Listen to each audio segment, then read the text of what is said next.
Yeah. What number of bottle of wine is this that you've opened, do you think? Oh my God. If you're not familiar with miracle berries, these actually change your taste buds. That's so wild. That's crazy, right? It's freaking me out, actually. Oh, hello. Welcome back to Sipping with Sakari. We have another episode here with Anna. Hi. How are you? I'm well, how are you? I am great. It's so good to see your face here. We have some wine here. Yes. Because this is your gym, right? This is what you do? It's what I love. How long my have you passion. a little bit about you, like how long have you been working in wine? Like what do you know about wine? Do you know a lot? Like talk to us a little bit about that. Like, maybe a little too much. Too much. I think. I don't think there's ever too much you can know about wine. There's a lot to know. Yes, a lot to know. Even the story of this wine. I mean, looking at the front of the wine bottle, sure, you'll see a bunch of things on the label. And even behind those words, there's stories, there are laws, there's history, there's culture, and even a label, like sometimes art, in fact. Then behind the scenes, behind the label, it gets even more technical. It tells you maybe what's in there, where it's grown, something about the vintage, that year's harvest. There's a lot to it when it comes to wine, and I love it because it's a story. Each bottle is a story. Wow. Yeah. Wow. I'm like lost for words because it makes me want to drink more wine. Yeah. It's not just to get buzzed. Right? No. It's not. It's there's history, there's story into it, and just even how you explain that. Talk to us a little bit about this label here. This is a wine that you picked out for today's episode of Sipping with Sakari. And we also have miracle berries right here. If you're not familiar with miracle berries, these actually change your taste buds. That's so wild. That's crazy, right? It's freaking me out, actually. So it's not forever because we both have a career in our palate. So it's not gonna be forever. It's gonna be for limited time. But this is supposed to taste things that are sour into sweet. So we have a little bit of lemon here as well. So we'll try that. But this label, right? Why did you pick this wine for today? And like talk to us about this label. This label's sick. It's like it's kind of fun. That's kind of why I picked it. Okay. Yeah, look how fun that is. I mean, they say you eat or drink with your eyes first, 100%. right? And so I picked this up, and if you check it out, so we have an Italian producer here. It's Pasqua, and the label is so cool. It says, "Hey French," and then the name of the wine. You could have made it, but you could have made this, but you didn't.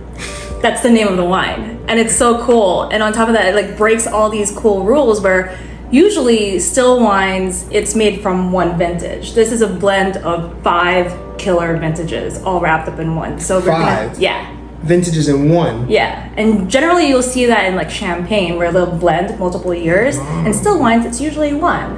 Wow. But here it's like, let's just have some fun. Let's have some fun. Yeah. Oh man. So are you ready? You ready to? I'm ready. All right. So let's. Are you?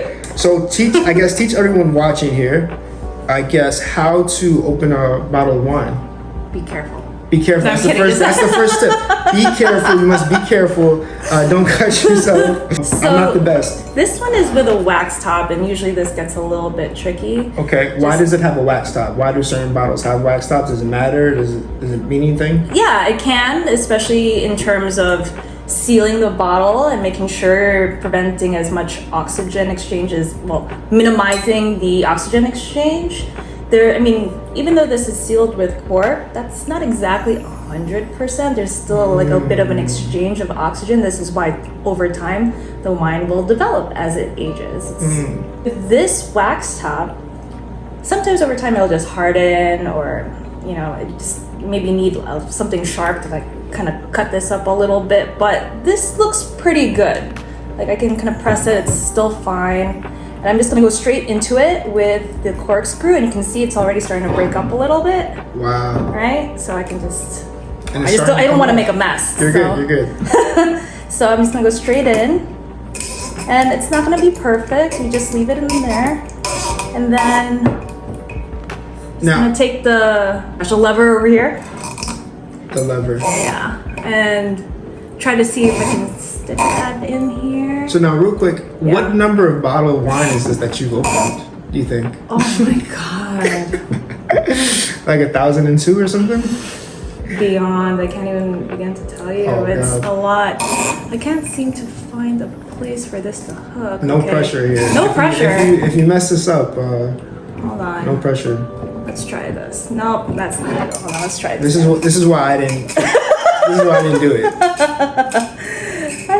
it. A few moments later. Okay. There we go. It's like you've done this before. Something like Something that. like that, you right? know? And there we go. Ready to drink. Round of applause. Clap, clap, clap. Amazing. So talk. Ooh. Right? So for me, it smells like grapes, but I'm sure it smells a lot more. Like, talk to us about when you smell that. What are you getting? Well, first, you want to make sure it goes in the glass first. And I like First step, make sure It the goes wine in the glass. goes in the glass. Yeah. That's It's first. in the glass. Okay. It's very different from pouring it just straight into your mouth. I would think so. Yeah, I would think so. Yes. All right. Then you want to take your glass and you want to Okay. swirl the wine in here. So swirl. And you just try to look as cool as possible. All right. Hold on. All right. So why do we swirl the wine? Yeah. So you want to basically maximize your experience with the wine, and a majority of that is through aromas. And so when you start kind of making the wine stick along the glass, you have more surface area that's coated in the wine. So when your nose goes into it, you actually get like a deeper experience. Actually, before you continue to swirl it, put your nose in the glass. Okay. All the way, okay? Nose in, mouth open, smell. I can't do my mouth open and smell at the same time. I'm trying. Hold on. There you go. No pressure. Okay. Smells great. Okay, that's fine. It smells great. Smells beautiful. Perfect. It smells beautiful. And then by okay. swirling it, it's kind of like turning up the volume on a boombox. Okay. Those things you remember? Oh, yeah, I love boom boxes. And it's just like pumping up the volume. And then so when you put your nose, Pump it up. exactly. Pump it up. Exactly. So when you put your nose into the glass, that's all you get. It's just all the surface area coated in the wine, letting you smell the wine even more. Okay, and then when it comes to tasting, what you're gonna do is take a quick sip. Before we get to tasting, what are you smelling? Do you like what would you say the notes are? For our wine people here, what would you say our notes are? There's a lot of things going on in here. Anything from it's like lemon verbena. No, actually, yeah, lemon verbena, I love the Marina, by the way. Really good. white peach, Little white peach. green pears, Okay. Some green pears. yeah, All my faves. some like white flowers, White flowers are great in the house. and then there's just something a little bit stony, like wet stones on the finish, or wet stones at the tail end of the nose. Then let's taste it. All right, we're gonna and go then taste so what you're gonna do is like gently gargle it all over the mouth. And And you just want let to get it- oxygen while you're like. You know what it's all about. You remember. I know a little something. I took a wine class. Cool. All right, so we're gonna go for it.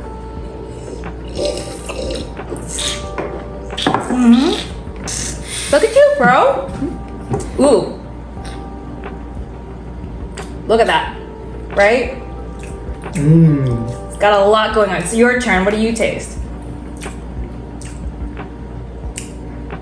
A little bit of the white peach.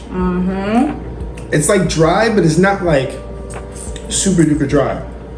You know? I'm getting a ton of grapefruit also. Ooh, okay, a little grapefruit. Tangerines. More of that peach note comes through. Yeah. I feel the tangerines. It's good.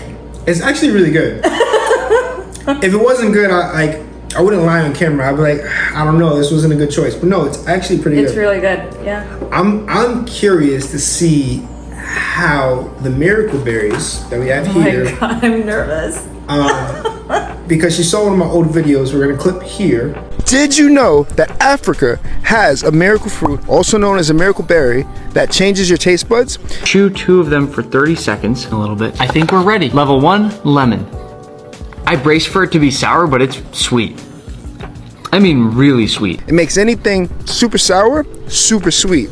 It alters your change buds temporarily. So you can get this from Amazon. You can buy the berry, try it out, and see what happens. You gotta be kidding me. So next time you need something fun to do, try some miracle berries. Another fun fact with Sakari. Let's go. And we're like, let's do something. And so now we're bringing her world of wine with some food. You excited? You ready for this? Okay, I'm all about food and wine pairings, but I'm nervous. All right, here we go. We're gonna go for it. All right, so open this up like so, and then Okay. Flavor tripping. Flavor tripping. Look at that. That's exactly what's gonna happen. I'm gonna trip over flavor changes. Believe in miracles. Share your lemon What? lemon smile. Look. So like these are some of the fruits that I like to try. Okay. Okay. And then we have, How many come in a pack? I think like 10 tablets. 10. Okay. 10 tablets. And so you take one tablet. One tablet. All right. I feel like I'm doing drugs. Don't do drugs. Do not. Don't do drugs. Do not. Just miracle berries. Just miracle berries. All right. All right. It looks like Advil. Yeah. All right. And then we're gonna Yeah. pop one there, and pop one here, and then we're just gonna do a Okay. little cheers. Cheers. Bottoms up. Wait, am I supposed to chew on it or just swallow it? Just like chew on it, Okay. kind of roll my tongue. Make sure it coats the whole tongue. Suck on it a little bit. Tell us a little bit about you. Where you from? Queens. Queens. Queens girl. Queens baby. Ooh, I could hear the Woodside. flavor. Woodside. Woodside, yeah. Queens has some of the best Chinese food in Flushing. Have you been? Have you had it? I have. It's been a long A time. long time. Yeah. Okay. And what is your ethnicity? Like, where's your family from? I'm Filipina. Oh. Yeah. And I grew up, well, in a family with full of like chefs. Okay. Makes Yeah. sense why you start to get into the food world. My family was never into wine. Maybe some beer, maybe some spirits. In fact, growing up, this is so trippy. Our house was behind a Bottle King. And so I saw wine, but we only entered this shop just to pick up ice and maybe some Heineken. And that was it. Gotta have the Heineken. Yeah, it wasn't until, let's see, how old was I? All I remember is that Time Out New York was first released. And I went bananas for this magazine. I'd take like a red permanent marker and I'd circle all these restaurants I wanted to go to. Wow. I was bored in New Jersey. Oh yeah, I moved to New Jersey later, like at the age of 7. Oh, It was so boring. Glen Rock, New Jersey. And so this magazine like forced me to go into the city and explore. And ever since then, it's just that kind of started my whole love for food and wine. I mean, being around my family, yeah, it's all about tasting, cooking, trying all these little things and making it all add up. I mean, I ate a ton of Filipino food, but I was also very lucky. My uncle, he was studying for, at the time, the French Culinary Institute. And he'd make me taste all these different things. And then later in life, he worked at the famed Waldorf Astoria, Okay. chef de partie over there. Wow. And then that evening, he treated myself and one of my friends to dinner. It's really hard to talk with this thing, just like kind of like rolling around my tongue. Mine is completely done. I'm almost done, You're almost but- there. Okay, but continue. So that night, the sommelier made me try like all these wines. I wasn't drunk, but I was definitely feeling good. So much so that that night, after my uncle showed my friend and I around, my uncle took me home, back to New Jersey. And heading into the car, there were these kids on top of a rooftop, like throwing snowballs at us with nails inside them. Just chucking them straight at us. But I was feeling so good. I was like walking on the air and I didn't even notice them. Yeah.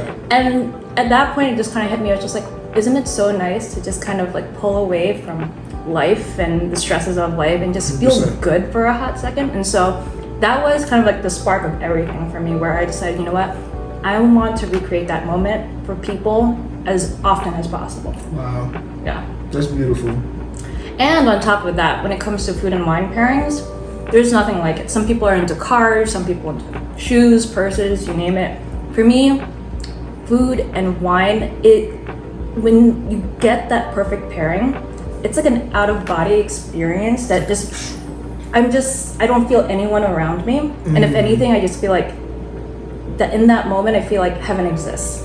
Wow. Yeah. You can tell she's passionate about what you do. So that's incredible. And I think that's the number one thing. Like whenever I talk to people, like you should always love what you do or be passionate about it, because it's not sustainable if not. So speaking about food and wine pairings, what would you pair this wine with for food? Oh, you're gonna go for the. No, I'm just smelling it again. I'm wondering if like even my This might change. nose, like Your nose might change. Your nose might change. my nose is gonna change. Is it funny yet? Do I look funny yet? Not yet. No? Not yet. So what would I pair with this? Yeah. Well, you're the chef, and shouldn't I be asking you that? Come on. Let's see. This is classified as a Italian wine. Maybe some seafood. Seafood for sure. Some seafood. Yeah. I would say. Just like fresh seafood. Right. Yeah. And then I want like roasted quail with this. Ooh. Yeah. Okay. All right. We're gonna taste it. I think we're ready. You ready? Cheers. I'm nervous. Me too.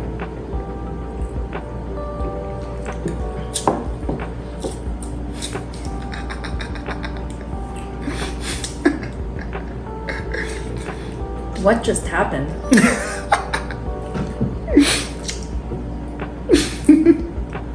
Let's try this again. Take two.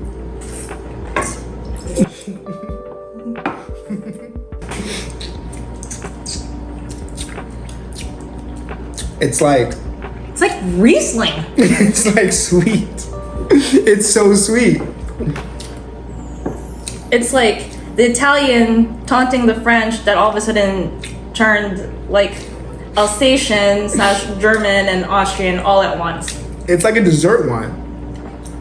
Kinda, yeah. I mean, Almost? like, I can feel something like the foundation of a dry wine, but everything now is like elevated and just super ripe. And like there's sweetness to it. So you taste the difference.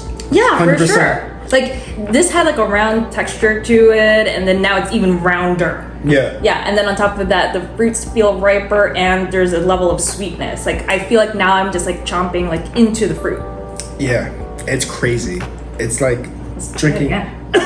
You're gonna get a little refill. And swirl it as she taught me. Yeah. And then we're gonna go for a little lemon. You wanna go for a little lemon? Let's try this.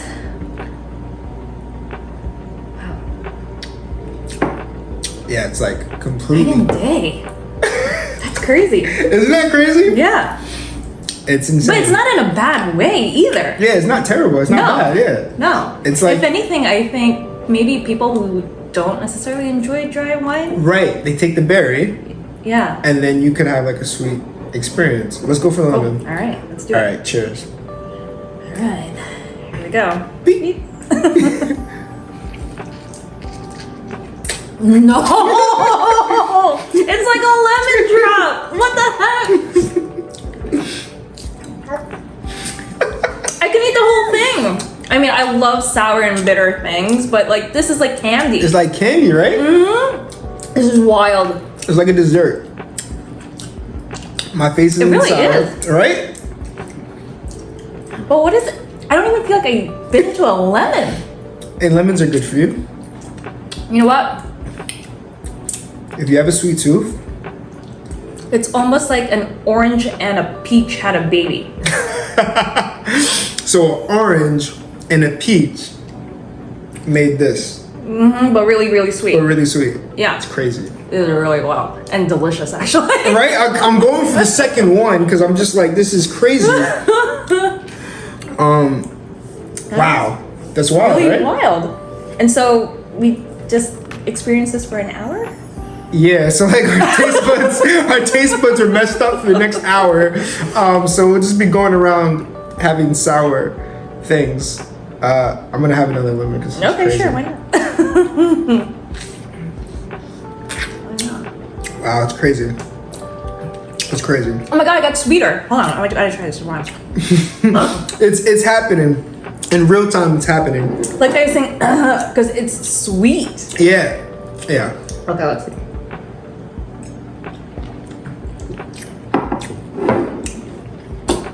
I think the acidity of this is messing with this a little bit. Right, because it tasted a little bit different when I just tasted it, right? Yeah. It tasted a little bit less sweeter almost. Yeah. Right? Like it canceled each other out. Balance. All about balance. But then going back to the... This is crazy. I don't even want to call this a lemon anymore. It's lemon drop, as you said. Yeah. Sugar-free. This is totally sugar-free. Yeah. This has been wild. Before we get out of here, you're very experienced in wine. Super knowledgeable. What would you say, what is your number one tip for people that want to get into wine, that people want to drink at wine, they want something, you know, doesn't break the bank. Okay. You know, doesn't break the bank, but still has lots of layers, lots of notes. What would you say? Okay. You go into a shop. You find someone you think is relatable, cool, doesn't seem snotty at all, and just kind of like say, hey, this is what my budget is. What do you think is really good in this category? I want to explore it. And then when you try it, don't overthink it. Just experience the wine, and half the battle is just figuring out if you like it or not. And that's it. And then you figure out, hey, what do I like about it? Oh, I really like strawberries. Cool. Maybe I'm just going to continue looking for more like strawberries and like various different wines. And then eventually you're going to find your way. The same thing goes with food, right? You explore something, and then eventually you can kind of like narrow it down, and then you find something you really, really like. For me, I love champagne, I love Burgundy, I love Rhone. So it's, you know, I know what I like, but that took years of exploring thousands of bottles, of opening thousands of bottles to figure that out, to figure out what I love, but I know what I love. So staying curious. Stay curious, stay open-minded. The world of wine has advanced so much in the past 2 decades that you're gonna find great quality wine almost anywhere. So explore and, you know, stay curious. Explore and stay curious. You heard it here. Well, thank you so much for being a guest here on the show. It's been another episode of Sipping with Sakari, and we are out. Thank you. Bye. Sip it with Sakari.